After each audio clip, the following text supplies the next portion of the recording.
우리는 아이들이나 어른이나 모두 선물을 좋아합니다. 예, 그래서 선물이 약속되어 있으면 우리는 그것이 어떤 것인지 기대가 되죠. 누구로부터 우리가 어떤 선물을 보냈는데 기대해도 돼 이런 이야기를 들으면 우리는 이제 그날을 설레는 마음으로 기대를 하게 됩니다.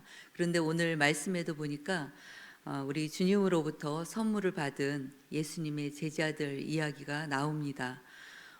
예수님의 제자들은 예수님과 함께 어, 예- 어, 십자가 부활하신 이후에 40일 동안 함께하면서 하나님 나라의 복음을 듣고, 그리고 예수님이 승천하시기 전에 예수님으로부터 아주 귀한 선물을 이제 제자들이 약속을 받았습니다.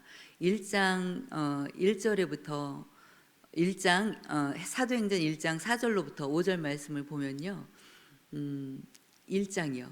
사도행전 1장 4절로부터 5절 말씀을 보면요. 이런 말씀이 있습니다. 사도와 함께 모이사 그들에게 분부하여 이르시되 예루살렘을 떠나지 말고 내게서 들은 바 아버지께서 약속하신 것을 기다리라. 요한은 물로 세례를 베풀었으나 너희는 몇 날이 못되어 성령으로 세례를 받으리라 하셨느니라. 아멘. 예. 예수님께서는 승천하시기 전에 제자들에게 이 약속을 하셨습니다. 하나님께서 약속하신 성령을 기다리라는 그러한 약속의 말씀이었습니다. 그 말씀대로 예수님의 제자들은 한 곳에 모여서 하나님께서 약속하신 그 성령을 기대하며 기다리며 기도에 힘썼다고 이렇게 말씀을 하고 있습니다. 오늘 함께 읽었던 2장 1절부터 13절까지 말씀은 바로 그 하나님께서 약속하신 성령을 이 제자들이 성령의 선물을 받은 그 말씀이 이제 1절부터 13절까지 기록이 되어 있습니다.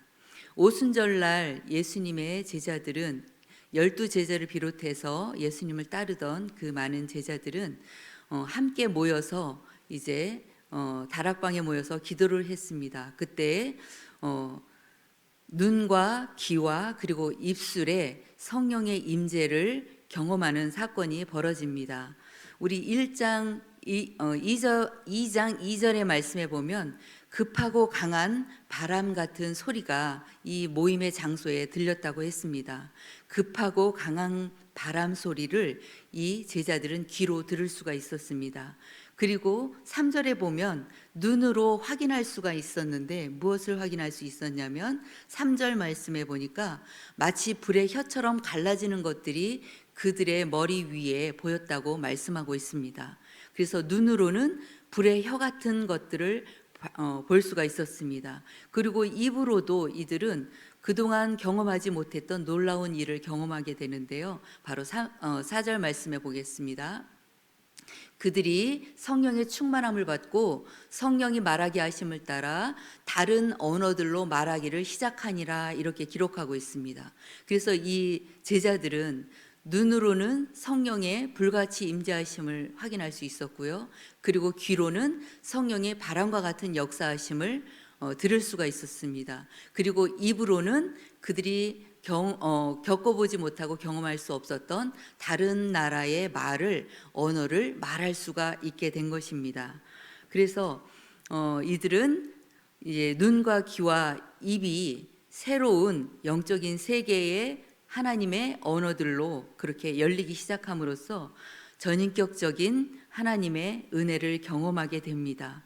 그리고 나아가서는 심령의 변화를 겪게 돼요. 그래서 두려움에 빠져 있었던 이들이 이제 담대하게 나아가서 예수의 그 복음을 전할 수 있는 자들로 변하게 되는 것입니다. 그래서 귀로는 지금까지는 듣지 못했던 하나님의 말씀이 들리는 역사가 이루어지고, 그리고 입으로는 지금까지 말하지 못했던 복음을 전하게 되고, 또 나아가서는 주 예수의 복음을 말하며 찬양을 하게 됩니다. 그리고 눈으로는 이제 지금까지는 다른 사람을 판단하고 정죄했던 그 눈이 이제는 사랑의 눈으로 바뀌어서 긍휼히 여기는 눈이 열리고, 그리고 다른 죽어가는 영혼들의 그 영혼을 볼 수 있는 그 영의 눈이 열리는 것입니다. 그리고 마음으로는 담대하게 복음을 전할 수 있는 그런 하나님의 성령의 사람들이 되는 것을 우리가 볼 수가 있습니다. 여기서 우리가 볼 수 있는 것은 방언의 능력이 이 제자들의 능력으로 그치지 않고 나아가 하나님의 큰 일을 말하게 되었다라는 것입니다. 우리는 오해하기 쉬워요. 방언을 말하는 것이 개인의 어떤 영적인 능력으로 오해하기 쉽거든요. 그런데 이 말씀을 통해서 우리가 발견할 수 있는 것은 하나님께서 우리에게 방언의 능력을 왜 주셨느냐? 하나님의 큰 일을 말하게 하시기 위해서 주셨다는 것입니다. 그래서 우리는 이 방언을 통해서 새벽 예배나 어떤 뭐 심야 기도나 이런 때 우리 공적인 예배 시간에 우리가 방언으로 기도를 할 수도 있는데 고린도전서에 보면은 고린도전서 14장인가를 가서 보면은 사도 바울이 그 방언의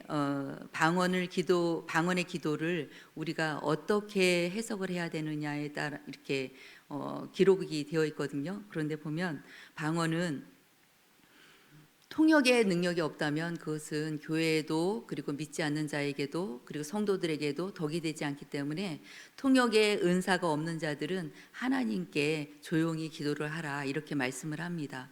그리고 이제 공적인 예배에서 때로는 가끔 목사님께서 모두 방언으로 기도할 수 있는 분들은 방언으로 기도하십시오 이렇게 말씀을 하실 때는 모두가 이제 한 목소리로 방언으로 크게 우리가 통성 기도로 그렇게 할 수가 있는 거죠. 예. 이렇게 우리 하나님께서는 우리에게 방언의 능력을 주실 때 영적인 은혜를 더 깊이 경험을 할 수도 있게 하시면서 나아가서는 교회에 덕을 끼치게 하기 위해서 우리에게 방언의 능력을 주셨습니다. 우리가 일상 속에서 이렇게 성령의 은혜를 우리가 늘 누리며 사는데 가끔은 성령의 그 능력을 우리가 어떤 치유의 능력 아니면은 성령이 함께 하시면 어떤 놀라운 기적들을 행하는 능력 이런 것을 가지고 있어야 성령의 충만함과 성령의 능력을 갖추었다라고 또 오해할 수도 있거든요. 그런데 성령님께서는 우리에게 임재하셔서 우리와 함께 하실 때 우리의 그 일상 속에서 세세하게 우리를 인도하시고 또 가르치시고 우리를 바른 길로 이끌어 가시는 하나님이십니다. 그래서 우리가 일상 속에서 어떤 어려움을 겪었을 때 마음이 지치고 힘들 때 이럴 때 우리가 조용히 하나님께 기도를 드리면 우리가 하나님 앞에 이렇게 순식간에 어떤 변화가 일어나지 않는다 할지라도 우리가 기도하고 우리가 잠깐 잊고 있는 순간에 보면 우리가 그 상황이 바뀌었거나 아니면 우리의 마음이나 생각이 변화된 것을 우리가 느낄 수가 있습니다. 누가 하셨어요? 성령님께서 우리를 도우심으로 우리의 그런 상황을 변화시키기도 하시고 또 돕는 자를 붙여주기도 하시고 우리의 마음과 생각을 평안으로 이끌어 주셔서 우리가 그 상황을 이겨낼 수 있도록 그렇게 이끌어 가시는 것을 볼 수가 있습니다. 네, 성령님과 함께 하시는 성도가 가장 복된 자입니다. 그리고 가장 큰 선물을 받은 자입니다. 또 성령님과 함께하는 하루하루가 가장 복된 일상인 것을 우리가 믿고 나아갈 수 있기를 바랍니다. 네, 오늘 하루도 성령 충만하심을 받아서 하나님의 큰 일, 즉 예수님의 복음 안에 거하고 또 복음을 전할 수 있는 그런 복된 저와 우리 여러분들이 되시기를 예수님의 이름으로 축복합니다. 네, 기도하겠습니다.